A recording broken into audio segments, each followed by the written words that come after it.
Hello everyone, this is Jim. We're on this week's video. We're going to be going over some introductory skills on assembly making, and we're going to go over what's required of our first in-class project. So, just a quick overview of the topics we're going to cover is, if I can get it over here, how to import parts into an assembly workspace, as well as applying constraints to parts within an assembly. We're also going to learn how to import step files into our models. So without further ado, let's just go ahead and let's get started. So I went ahead and I made a few um, uh, parts that we're going to be doing some stuff with in class. So let's go ahead and let's just open up and take a look at them.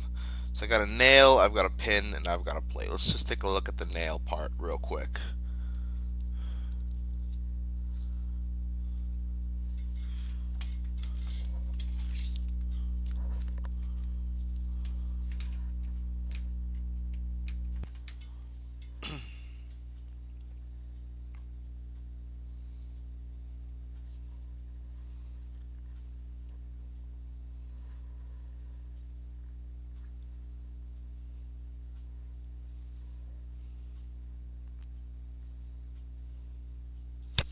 Okay, this is our nail part, pretty basic. We'll take a look at the pin. Pretty straightforward, pretty basic. And the plate. It's just flat plate with a couple of holes on its surface. So the way we make an assembly file is we come up here, we go to File, New. Instead of selecting Part or Drawing, we're going to select Assembly. We're going to hit OK. And over here, it's going to open up our Begin Assembly box. So we can go ahead and we can browse the different parts that we want to insert into our workspace. So what you see here is the documents I currently have open. If I didn't have anything open, I could just browse on my PC for wherever my parts are located. But I already got them all open, so I'm just going to go ahead and I'm going to grab the plate, and I'm just going to drag it out. I'm going to just drop it into space. Go away. Turn these off. Okay. So I got my first part in. So the first part that I assemble in is going to be the base part. So what happens is it locks it into place in respect to the XYZ coordinate system. So whenever I try to move this part here going forward, I won't be able to. I can be able to move all my other parts around in my workspace with respect to this part. So let's just go ahead and let's take a look at that. So I'm going to go ahead and I'm going to insert another component. I'm going to put another plate in. I'm just going to drop it off into space. Now if I want to move it around, I can just click on Move Component. In this drop down, I got both the Move Component allows me to move it in the X, Y, and Z directions, and Rotate allows me to rotate it about those axes. I'm just going to click on Move Component. I'm going to click on this. I can just drag it around. I can do whatever I want with it. But I don't think I can move this one around. I can't move this one. It's fixed. It's because it's my base part. So I can move this around. I can do whatever I want with it. But now I want to go ahead and I want to start adding in some constraints. So I can come up here and I can click on Mate. And now I can start adding in mates. So let's look at what we got to work with. So we got coincident, parallel, perpendicular, tangent, concentric, lock, distance, and angle as well. So this should all look very familiar from what we're used to when we're drawing. So coincident does exactly what we think it does. So I click on coincident, and it'll make two features coincident with each other. So if I want to make these two plates sit on top of each other, I can just click this surface and click this surface and make them coincident. I'll just hit check for OK. Now I want to make these two surfaces coincident as well. So I may click this, and it makes them coincident just like that. Do the same thing for these surfaces as well. This, and come on, that surface. I can lock it in place just like that. Let's go ahead and let's bring in another plate. Let's see what else we can do with it. So, no, insert components, plate, bring it in, drop it in place like that. Now click on mate. Let's look what else I got. Let's move it on. Let's demonstrate the parallel uh,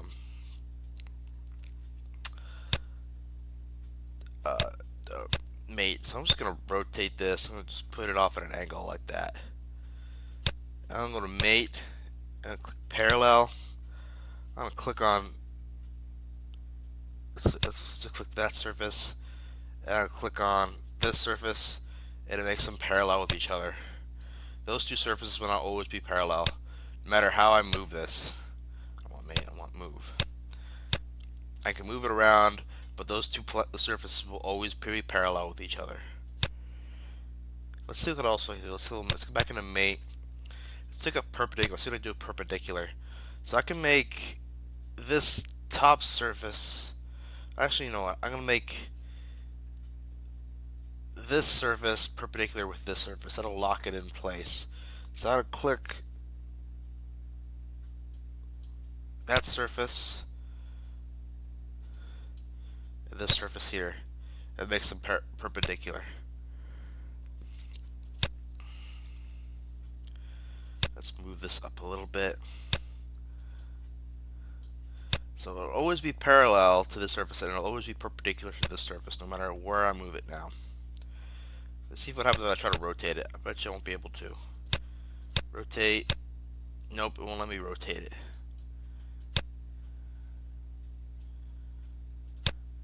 Alright, let's finish. Let's keep looking through our mates. So let's take a look at what concentric does. Concentric does exactly what you think it does. It makes two circular features concentric with one another. So let's go ahead and let's do that with these circles here. So I'm going to click on this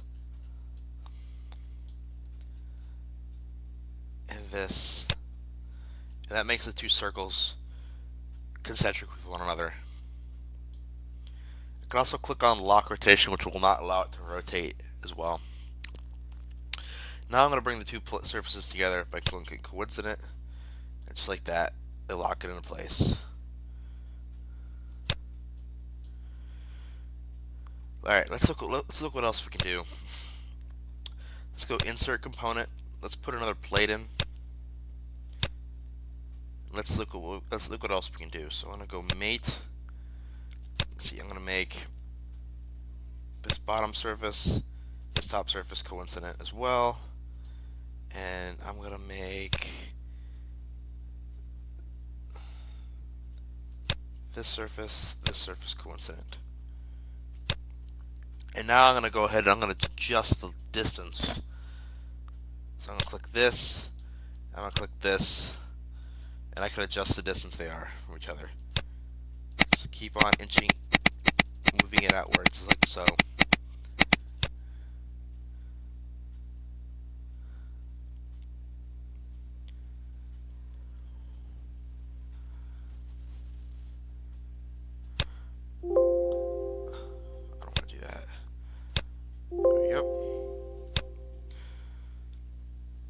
Let's put this at 0. Then I'll probably lock it into place, just like that. Yep. Let's put another plate in. Let's see what else we can do. Drop it in. Let's take a look at the angular as well. So let's go ahead and let's make these edges coincide with each other. So I'm going to select this edge. No, I don't want the surface. I want the edge. Just the edge. Let's see if I can get that. Edge. And this edge. It should act like a hinge now.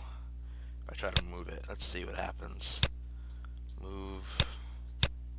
Yep. So those two edges are coincident with each other. So it'll allow it to rotate like a hinge. So I'm going to go ahead, I'm going to make this surface and this surface coincident. so we can adjust the angles and it looks nicer. So coincident, click, click, there we go. Now I'm going to adjust the angle. I'm going to select that surface, this surface, and I can adjust the angle. So 45 degrees, 60, so on and so forth. I'm going to go 0 and lock it down like that. Okay, so I got a couple different plates in here. So that goes over a lot so far. So let's go ahead and let's delete it. Let's work with some of our other parts that we have. So I'm going to delete 3 of them. Click delete. Yes to all. Alright, let's take a look at the nail. Let's see what we can do with the nail. So just bring it in. I'm going to try to get it into that hole right there. So I'm going to go concentric, click on that surface, and then click on this surface, and it makes them coincident with each other. Okay, coincident. I'm going to make this and this coincident, and I can lock my nail into place.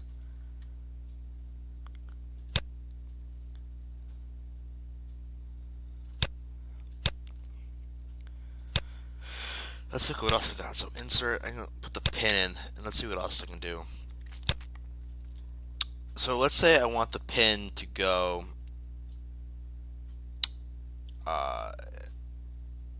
have as much of the pin sticking out of one end of the hole as I do the other side of the hole. So let's take a look at how I could do that. So let's go ahead and let's first make it concentric, and let's it's probably better to demonstrate it than to explain it. So I'm just going to make it coincident. If I zoom out and I move this pin up and down, you'll notice it comes out the bottom. I want to split it evenly. How can I go about doing that? So a couple different ways I can do that. So I'm going to take a look at some of my advanced mates now. So come down here to advanced mates. Look what I got. So if I got symmetric, I can that works exactly the way you would think of it work in a drawing. So I got a plane and I split the difference. I got two faces, and I make those two faces equally distant from a center plane. But I want to click on 4 different faces and find the center point between those 4 faces. So I can do that with width. So it doesn't matter which way you go with. So the first width selections, I'm going to select this top surface, this bottom surface. Now the tabs, I'm going to pick this surface, and it splits it evenly.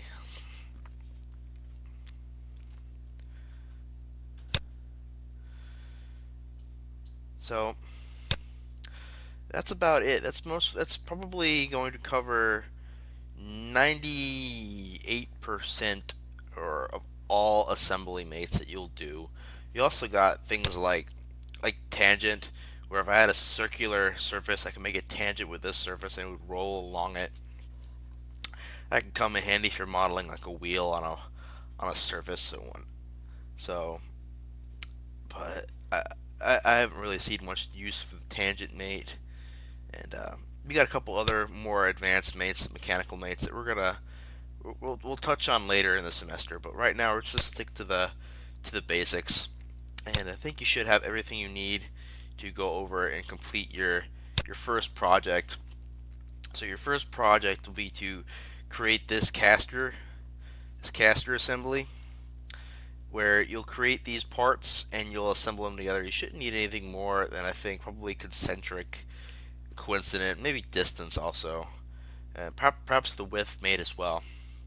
But before we do that, I want to go over how to bring in a create a Solidworks part from a step file.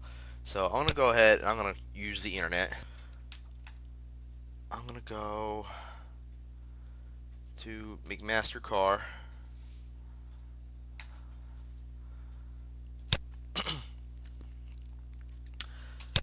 And I'm going to just select something. Alloy steel. Let's just pick something decent sized. Let's do one of these. So go to product detail. Now, McMaster Car is good. They have a lot of solid models with all of their hardware. So I come over here, I could download models of the parts. So it's McMaster Car is pretty good. It gives you models for SolidWorks directly, but a step file is something that's commonly used to be able to communicate models between different CAD software. So oftentimes when you're working with a supplier, they'll give you a step file of a model. So let's go ahead and let's download that.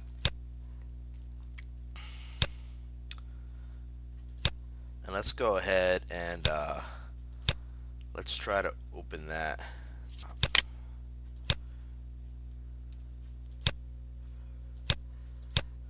Okay, so I got it open. I got it open right here. So let's go ahead and let's try to import this into a SolidWorks file. So let's go ahead and let's create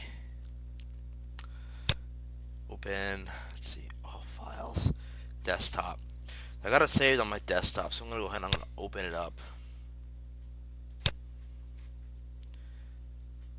It's gonna import it.